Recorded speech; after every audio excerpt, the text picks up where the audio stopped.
السلام عليكم حبايب قلبي، عاملين ايه؟ فيديو جديد معاكم النهارده. بشوح البصل عشان هعصج لحمه. هعمل صينيه اللهم صل على النبي، صينيه كوسه باللحمه المفرومه. طبعا هنا خليت البصله دبلت، يعني محمرتهاش، دبلت ونزلت عليها باللحمه المفرومه. مش هحط لها توابل اكتر من فلفل اسود وملح. طبعا انا مخرطه قرن فلفل معاها مع البصله وهي بتتشوح. واول بقى ما العصاج يخلص اروح بقى اعمل ايه الكوسه. هنا الفلفل الاسود والملح. ما تنسوش تصلوا على رسول حبيب قلبي عليه الصلاه والسلام، وما تنسوناش في اللايك والشير كومنت حلو منكم. ده حبهين.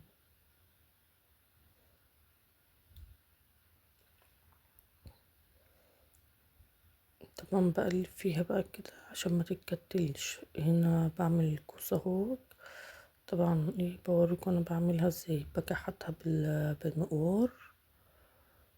طبعا انا مش على طول بقف اعملها كده تحت المية وانا واقفة، لا انا بعملها وبعد كده بغسلها مرة واحدة، بس المرة دي عشان انا واقفة بقى ايه بصور وكده فعملتها. طبعا هنا بخرطها بقى كده. بعد ما عملتها بقى بالمقوار بقى، لما كحتيها بالمقوار بيتعمل شكل حلو كده جميل. بعد كده تخرطيها بقى كده، هو تقطعيها كده. طبعا الطماطم هي لسه ما ضربتهاش.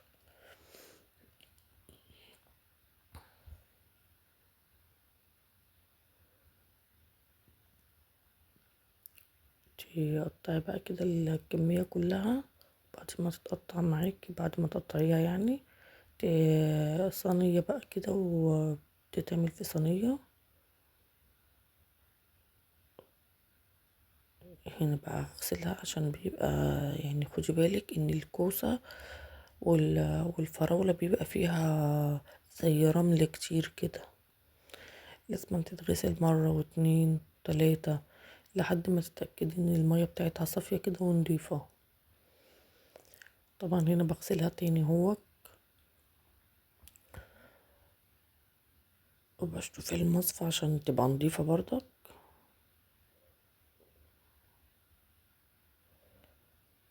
ايه لازم تغسليها كده ايه وتخليها قشطة كده اهو، وبعد كده ايه تشتغلي بقى بيها.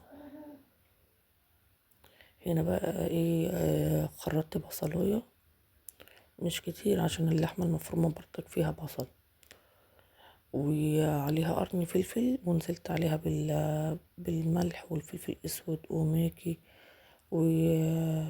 وبابريكا، وحط عليها سنة حبهان. ولو في نعناع تفركي عليها كده ورقتين نعناع، بتبقى جميلة جدا بالنعناع. هنا طبعا هنزل بقى بالكوسة، وهقلب بقى الكوسة ببعضها ايه كده اهو. اقلب بقى الكوسة ايه بالبصلة بالتتبيلة بكله كده، وبعد كده انزل عليها ايه باللحمة المفرومة بقى ايه من على الوش. هي بتبقى جميلة الصراحة، اما تعملي صينية كده وتحط عليها اللحمة المفرومة بتبقى حلوة. بتتاكل يعني ما بتقعدش غير لما تطبخيها في حلة وكده هو. طبعا زي ما انتوا شايفين حبيب قلبي كده. هعمل بقى عليها انزل عليها بالصلصة طماطم، يعني اصفيها عليها كده، وهولع بقى ايه عليها.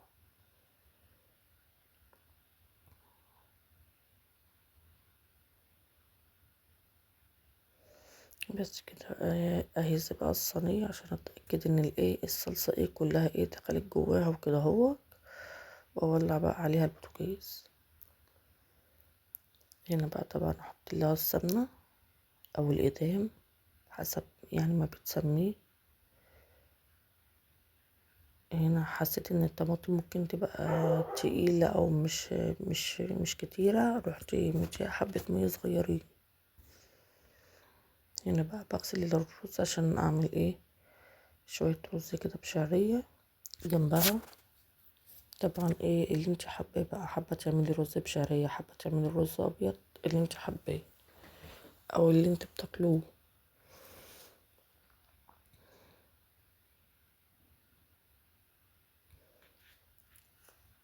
طب اغسله كده لحد ما ميته تبقى صافية كده وحلوة.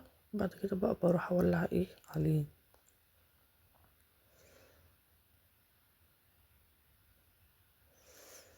طبعا انا غسلته هو الاول قبل ما اعمل الشعرية، لان الشعرية مبتاخدش وقت في التحمير.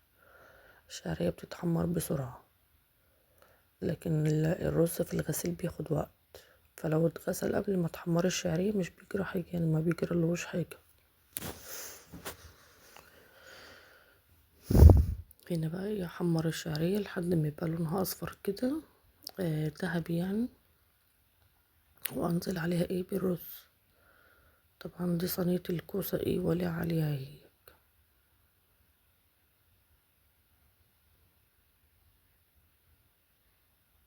بس انا موطية النار عليه عشان ايه ما تفرش يعني وكده. هنا بنقلها بقى على العين التانية اللي جوه عشان تستوي براحتها، عشان الحلة دي والصينية كبار على العين دي. طبعا اول ما الشعرية ما خدت لون معايا انزل ايه بالرز. زي ما انتوا شايفين كده حبيب قلبي.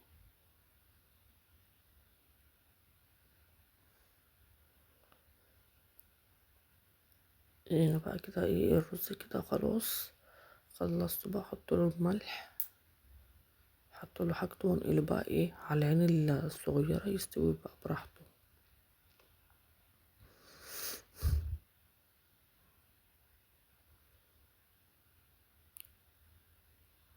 بحب احط له واحدة ماجي بتبقى حلوة، بتدي طعم للرز. انا في كل اكل بستخدم الماجي صراحة بتبقى حلوة.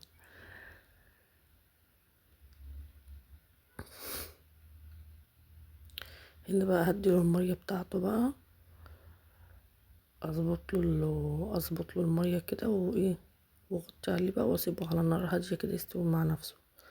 قلت بقى اعمل ايه شوية لسان عصفور كده، شوية شوربة جنب الاكل كده بتبقى حلوة.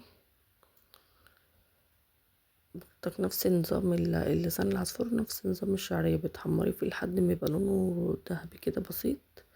تنزلي عليه بقى بالمية، عندك شوربة تديله شوربة، ما عندكيش شوربة بتنزلي بالمية وتحطي له ميكي، بتعمله شوربة كدابة، اسمها شوربة كدابة. برضك بيبقى طعمه حلو مش وحش. طبعا هنا كنا هنولع ربنا ستر.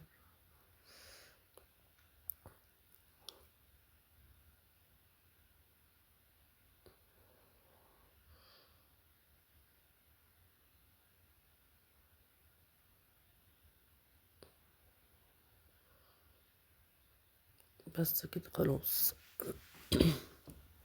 طبعا في الاول نسيت احط النعناع، رحت حاطه بقى ايه وهي كانت برضك لسه بتستوي. فركت عليها النعناع كده وحطيته ايه عليها واديتها ايه تقليبه من على الوش عشان النعناع يتغلغل فيها بقى. هنا بقى بحب يعني بلف الصينيه وكده. طبعا هنا كده الاكل خلص وغرفت، وتفضلوا معانا. ربنا يحسب ما بين ايديكم يا رب. متنسوش في اللايك والشير، كومنت حلو. السلام عليكم ورحمه الله وبركاته.